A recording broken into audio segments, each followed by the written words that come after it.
Hi everybody, hi again. I haven't made a video in a little while and I wanted to do so. This should just be a quick one. I was kind of getting a bit um, anxious to make a video, so just before 5 minutes ago I decided I was going to make one. So today I wanted to talk a bit about fluency in a language.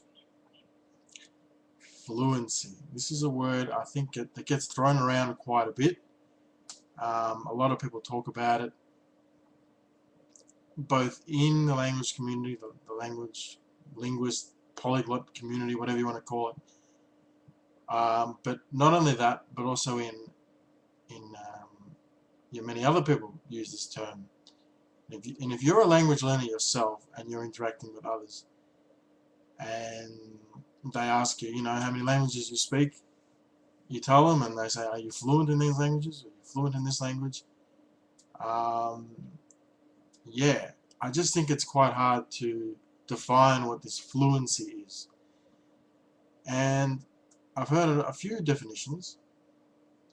A lot of people use it to mean, and I think this happens more with people who aren't interested in languages. So people who aren't so much interested in languages tend to put the term fluency together with native level proficiency or something very close to it. A lot of people use it that way.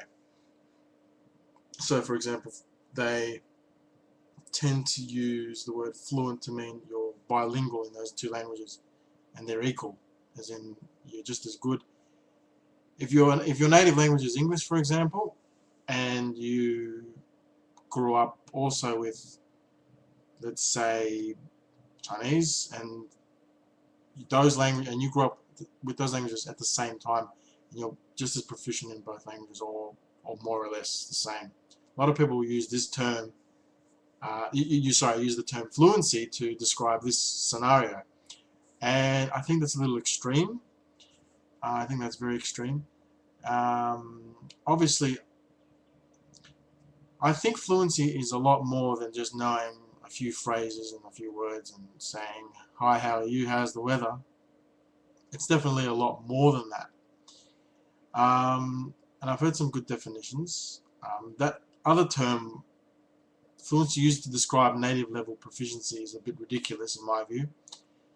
But because I've been watching a few videos on YouTube lately, and um, just trying to piece together what my definition of fluency is.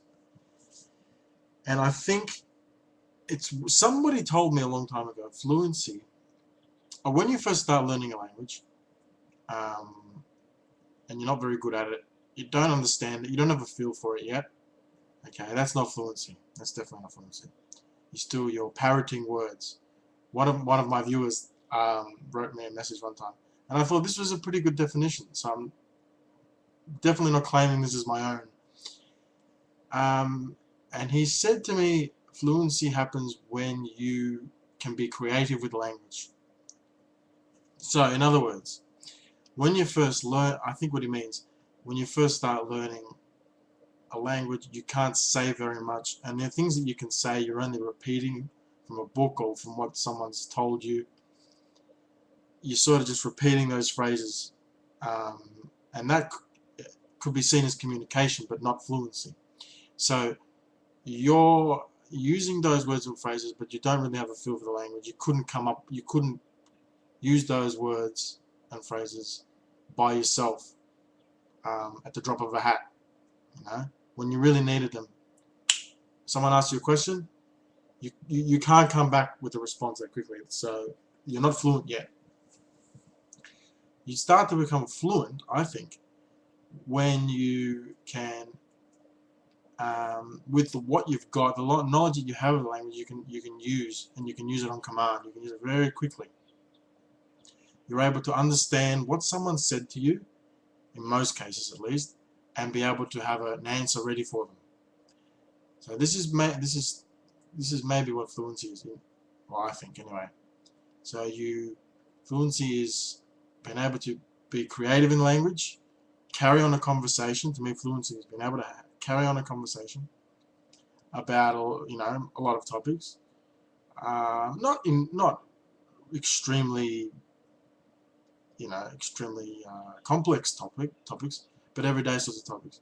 But you have to be able to do it.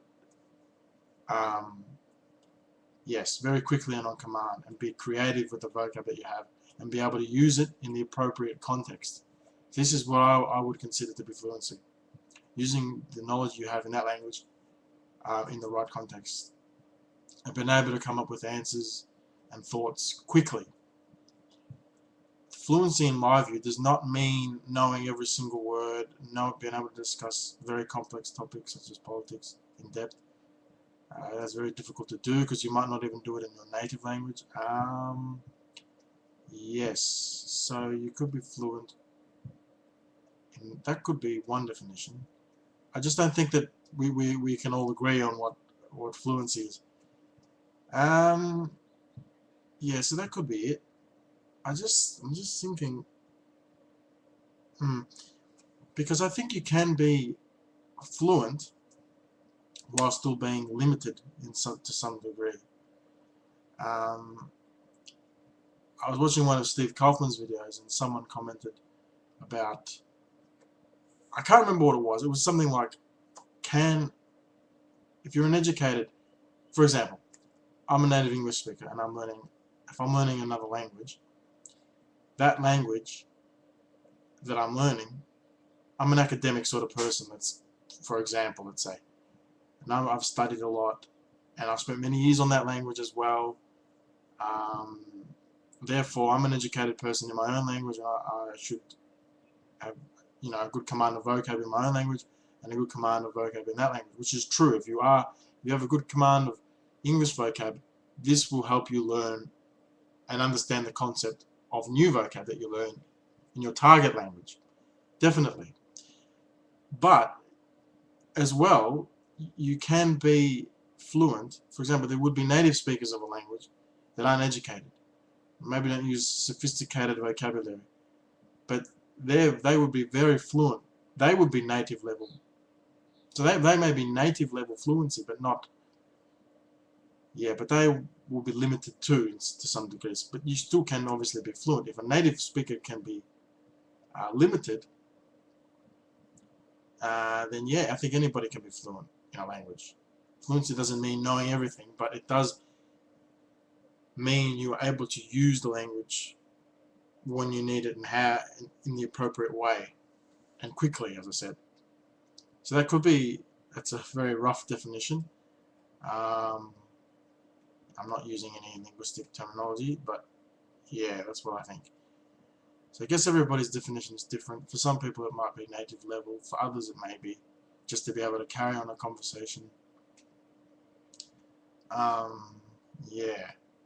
And it's definitely not just, hi, how are you, I'm well, and then becoming totally lost when someone says something to you. That's definitely not a good sign. Excuse me. Yeah, so I think that's a good start of what fluency is. And if I look at my languages, I am nowhere near native level in any of the languages that I've learned. Obviously, I'm only native level in English. But definitely not. And I'm not trying to do that. But I think, I think that I might be fluent if there was a language I've studied. Now let me look. Okay, so I've got Italian, German, a bit of Hungarian, Indonesian. Okay, alright.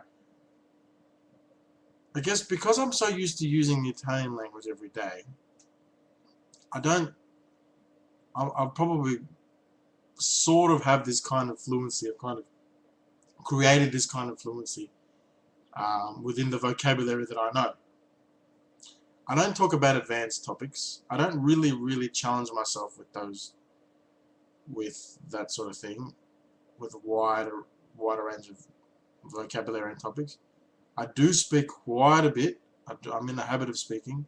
I try to read a little. I try to write a little, but I don't have the best vocab. But I'm fluent. I can come up. I can sound convincing. I can, to some degree. I can sound clear and I speak quickly enough.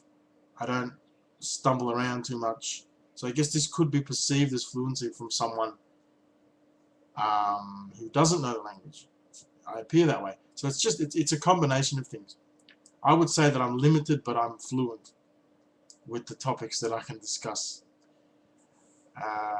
Yeah, that's what I think. And yeah, my other language is even lesser to a lesser degree, as I'm not really super proficient in any of them. But anyway, that's what I wanted to talk about. I've talked a bit longer than I thought I would, so I'm probably going to stop that now, and I might make another quick video today. Thanks.